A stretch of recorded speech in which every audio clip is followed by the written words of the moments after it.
اما بعد فاعوذ باللہ من الشیطان الرجیم بسم اللہ الرحمن الرحیم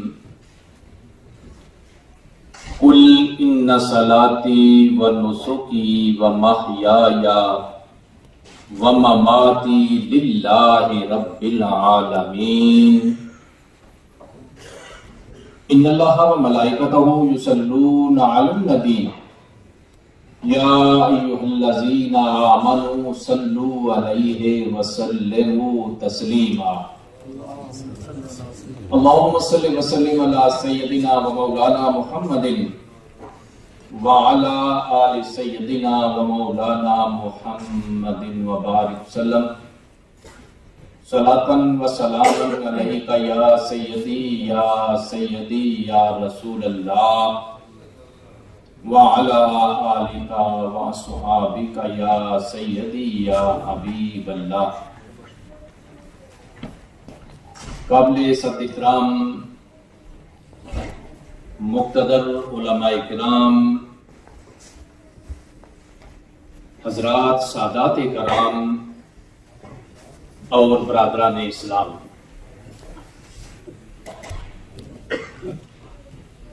غزوہ احد کے موقع پر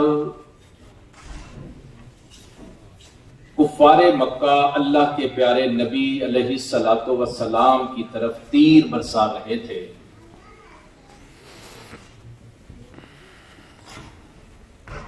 جب لگاتار تیر برسا رہے تھے تو اللہ کے پیارے نبی کے ایک غلام حضرت ابو دجانہ رضی اللہ تعالی عنہ نے یہ منظر اپنی آنکھوں سے دیکھا، سوچنے لگے کہ کیوں نہ میں فوراً اٹھوں، اللہ کے نبی کے سامنے ڈھال بن کے کھڑا ہو جاؤں تاکہ جو بھی تیر آئے پہلے مجھے وہ لگے، اس کے بعد اللہ کے نبی کی طرف جائے۔ حضرت ابو دجانہ رضی اللہ تعالی عنہ یہ سوچ کر فوراً اٹھے۔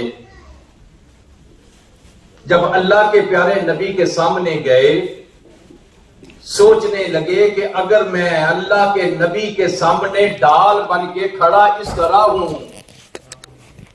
کہ میرا چہرہ کفار کی طرف ہو تاکہ تیر میرے سینے کے اوپر لگے، میری پشت اللہ کے نبی کے چہرے کی طرف ہو جائے گی،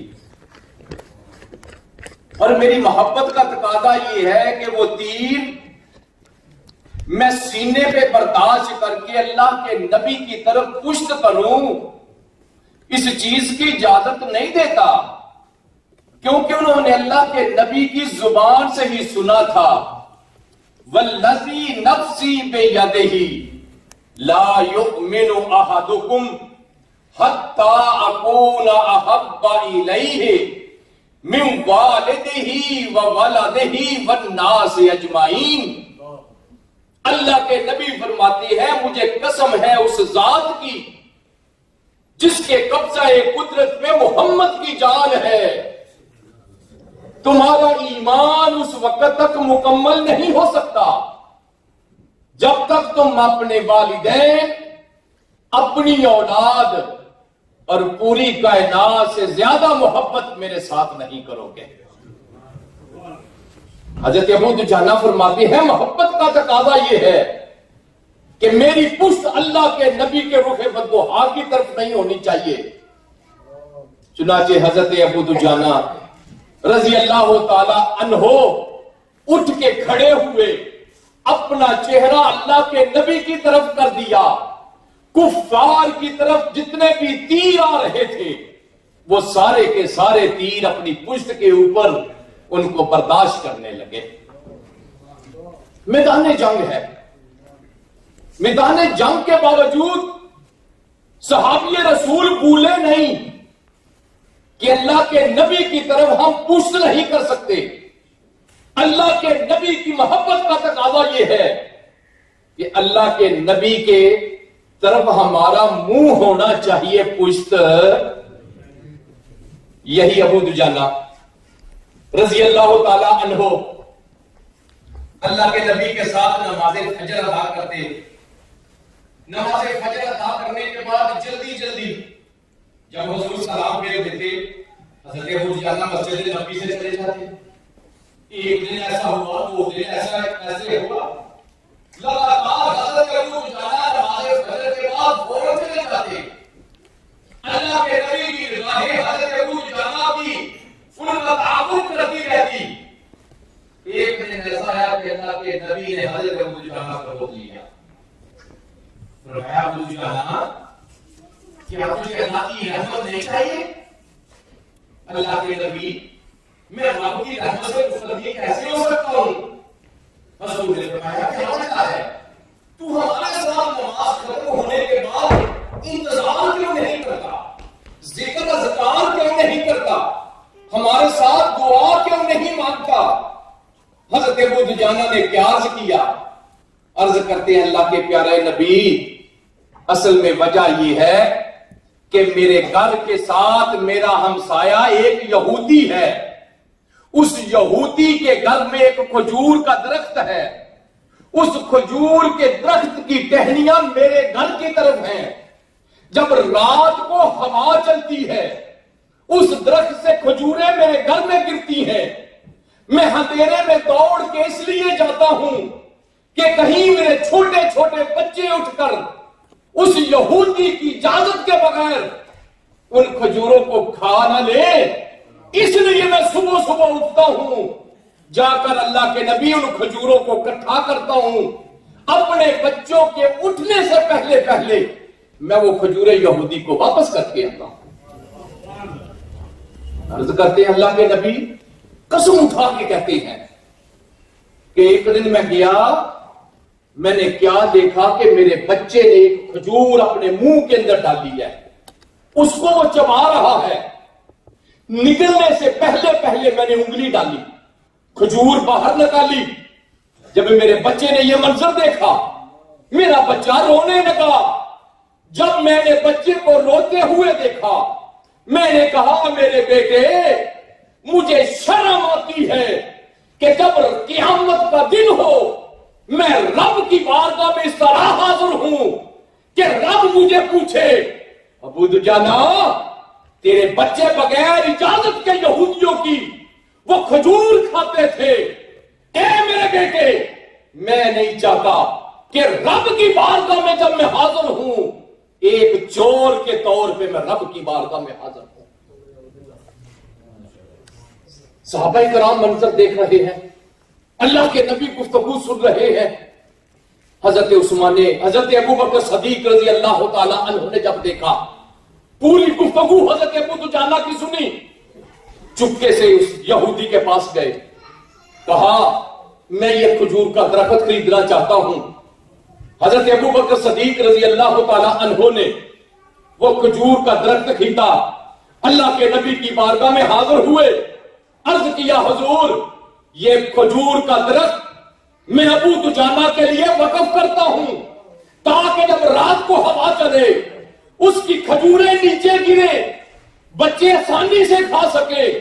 اللہ کے نبی کو جب اپنے یار صدیق کی یہ بات سنی خوش ہو گئے کہ میرے غلام نے اپنے بھائی ابو دجانہ کے لیے وہ کھجور کا درخت خرید کر اس کو وقف کر دیا ہے. وقت گزرتا گیا. ایک دن اس یہودی کو اصل بات کا علم ہو گیا کہ سیدنا ابو بکر صدیق نے یہ کھجور کیوں خریدی تھی.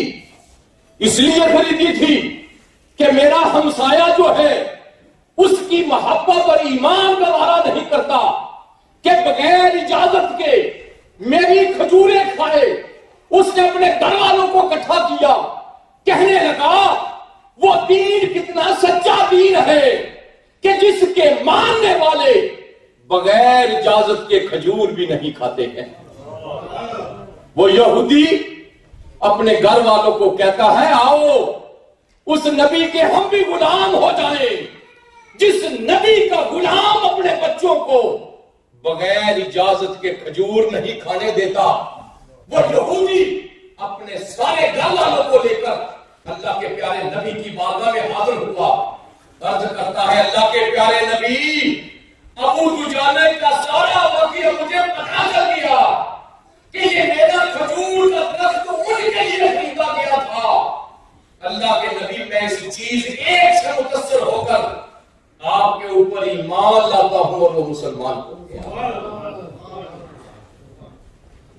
حضرت ابو دجانہ رضی اللہ تعالیٰ عنہ نے کیا کیا تھا؟ صرف کھجور نہیں کھانے دی تھی، اور وہ کھجور رات کو ہوا کی وجہ سے نیچے گرتی تھی. ہمسائے کو حقوق ہوتے ہیں، اور رات کو ہوا کے جھونکوں سے کھجور گرے کھا سکتے ہیں، لیکن فرمایا نہیں، میری محبت گوارا نہیں کرتی، میرا دین اجازت نہیں دیتا. آؤ آج ہم اپنی زندگی کی طرف نظر دوڑائیں. ایک وقت تھا حضرت ابو دجانہ رضی اللہ تعالی عنہ بغیر اجازت کے وہ کھجور نہیں کھانے دیتے. ایک ہم ہے کہ اپنے اپنے سگے بھائی کے حقوق کو ہڑپ کرتے جا رہے ہیں، اپنے رشتہ داروں کے حقوق کو ہڑپ کرتے جا رہے ہیں، مسلمانوں کے حقوق کو ہڑپ کرتے جا رہے ہیں، ہمسایوں کے حقوق کو ہڑپ کرتے جا رہے ہیں. کیا وہ دین اور تھا؟ یہ دین اور ہے نہیں. جس دین نے ہمیں اس کا حکم دیا تھا وہی دین اس کا بھی حکم دیتا ہے. اس لیے ہمیں چاہیے کہ جس طرح حضرت ابو دجانہ نے وہ کھجور نہیں کھانے دی، ہم بھی آج اپنے بھائیوں کے حقوق کا خیال رکھیں.